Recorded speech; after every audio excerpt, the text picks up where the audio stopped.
I think about all the people that have lived in these apartments, these hotel rooms, all their stories, how they contributed to the city, how they contributed to Chinatown. Even though they may be simple stories, they're all important.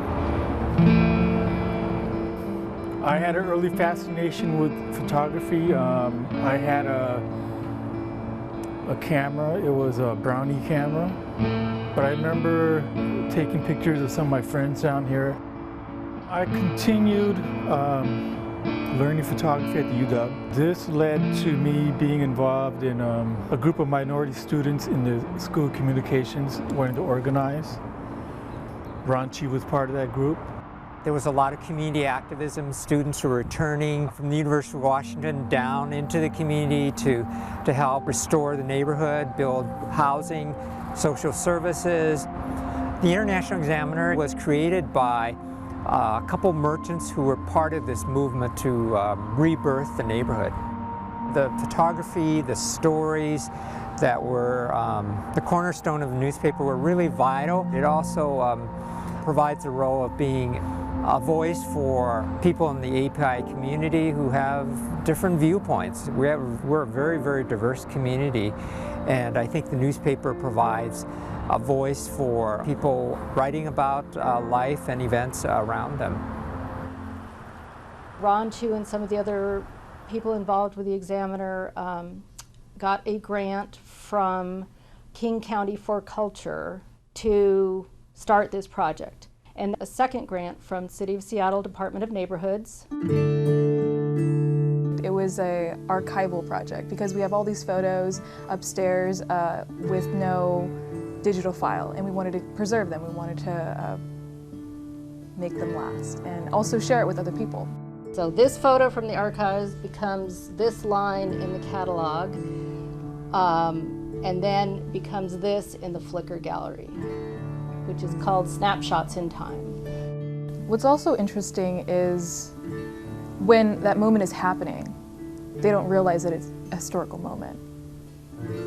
And so having these articles and having these stories is one way of telling a story, but having a photo in front of you visualized is another way to connect.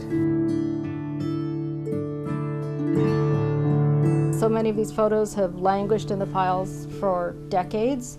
They're not duplicated elsewhere. Some of the things that happened in the International District or happened involving Asian Americans just weren't covered by the mainstream media to any degree.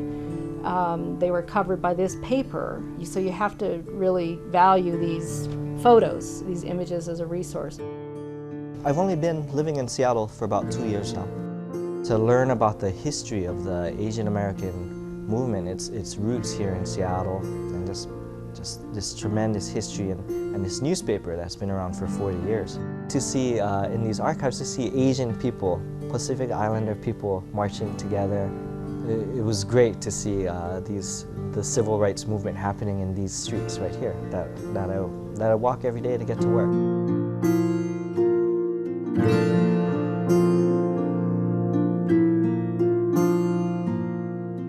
I like this one.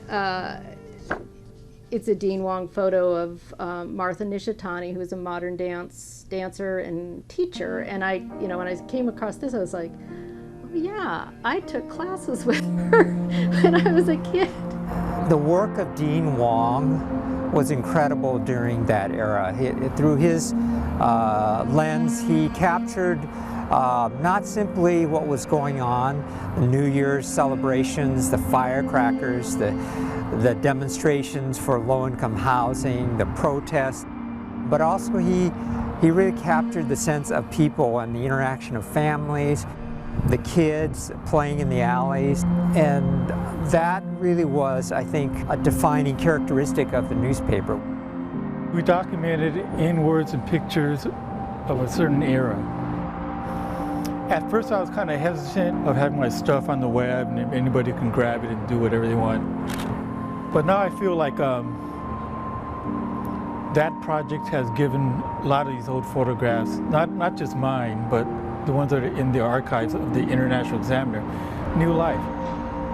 For the future of the project, I want more pictures to be scanned. I want more people to see them. I want it to be an ongoing thing. We have so much more in our little drawers upstairs.